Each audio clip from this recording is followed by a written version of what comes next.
एक छोटे से कस्बे धनपुर में दो लोग बहुत प्रसिद्ध थे। एक था हरिराम, जो अपनी ईमानदारी के लिए जाना जाता था। दूसरा था भोलानाथ, जो चालाक, लालची और बेईमान माना जाता था। हरिराम के पास न ज्यादा धन था, न बड़ा मकान, लेकिन उसकी सबसे बड़ी पूंजी थी लोगों का भरोसा। वही भोलानाथ के पास बड़ी दुकान, सोना चांदी और बैंक में पैसा था, पर उसके पास सुकून नहीं था। एक दिन कस्बे में हड़कंप मच गया। मंदिर से दान पेटी चोरी हो गई थी। ये चोरी सिर्फ पैसों की नहीं थी, बल्कि लोगों की आस्था की भी थी। पुलिस आई, जांच शुरू हुई। सबकी नजरें घूम फिरकर हरिराम पर आकर टिक गईं। ई नोनी जी, ही कुछ लोग फुसफुसाने लगे। भोलानाथ ने भी आग में घी डालते हुए कहा, जो ज्यादा ईमानदार बनता है वही सबसे बड़ा चोर होता है। हरिराम को गिरफ्तार कर लिया गया। पूरे कस्बे में ये बात फैल गई कि ईमानदारी की चोरी हो गई है। पुलिस ने पूछताछ की, लेकिन हरिराम चुप रहा। उसकी आंखों में डर नहीं था, बस एक गहरा भरोसा था, सच सामने आएगा।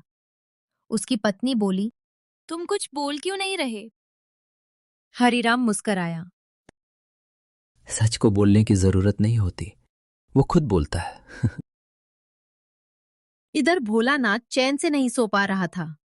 दान पेटी की चोरी उसी ने की थी। उसने सोचा था कि सारा शक हरिराम पर जाएगा, और वही हुआ। लेकिन रात को उसे अजीब सपने आने लगे। मंदिर की घंटियां, हरिराम की शांत आंखें और एक आवाज। ईमानदारी चुराई नहीं जा सकती। भोलानाथ डरने लगा। उसके पास पैसा था, लेकिन मन खाली था।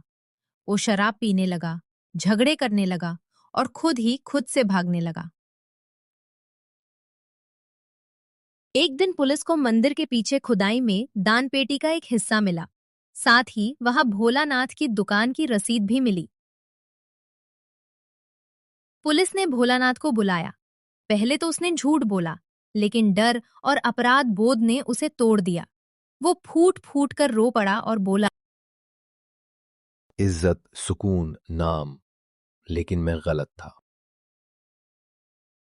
हरिराम को रिहा किया गया। पूरा कस्बा उसके घर के बाहर इकट्ठा हो गया। सबने उससे माफी मांगी। हरिराम ने कहा, ईमानदारी कोई कपड़ा नहीं जिसे चुराया जा सके। ये तो आत्मा की खुशबू है, जो देर सवेर फैल ही जाती है। भोलानाथ को सजा हुई, लेकिन उससे भी बड़ी सजा थी उसका अपना विवेक, जो हर दिन उसे आईना दिखाता था। कहानी की सीख। ईमानदारी को बदनाम किया जा सकता है, लेकिन मिटाया नहीं जा सकता। बेईमानी कुछ समय के लिए जीतती है, पर अंत हमेशा हारती है।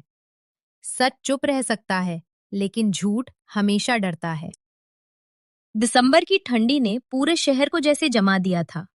सुबह सुबह धुंध इतनी गहरी थी कि सामने खड़े आदमी की परछाई भी मुश्किल से दिखती।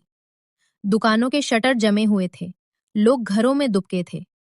लेकिन बस एक आदमी था, जो इस ठंड से लड़ने निकला था। उसका नाम था रघुवीर।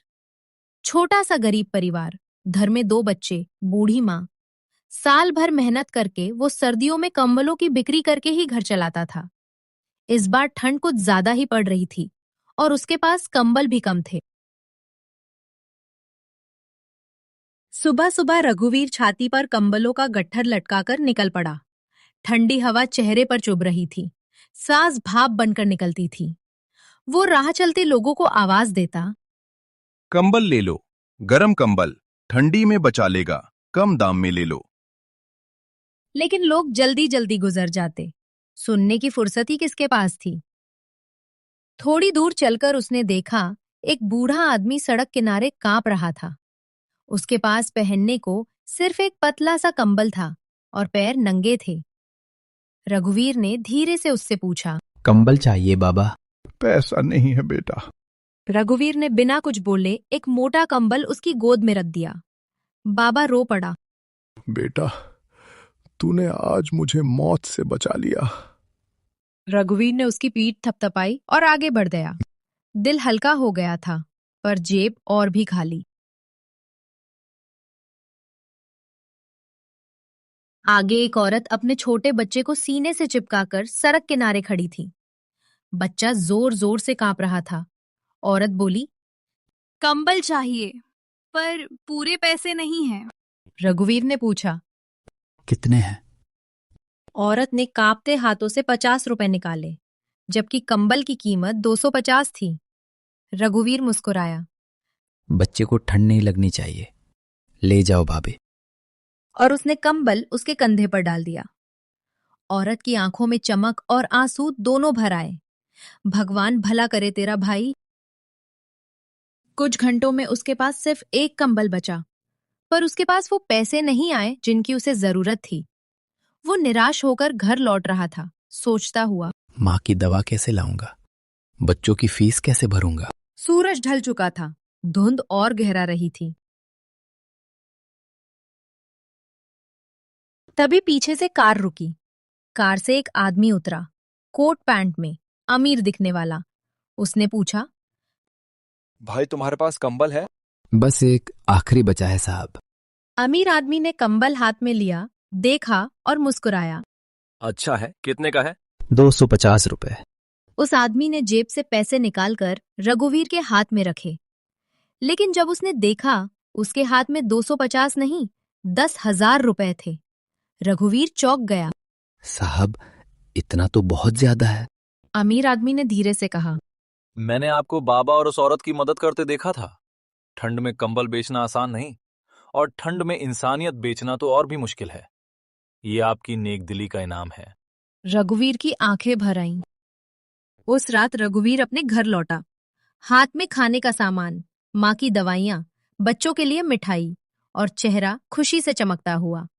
बच्चों ने पूछा, बाबा, आज इतना सब कैसे? आज ठंड में मेरी इंसानियत बिक गई और भगवान ने उसके बदले बहुत कुछ दे दिया। माँ ने रघुवीर का हाथ पकड़ा।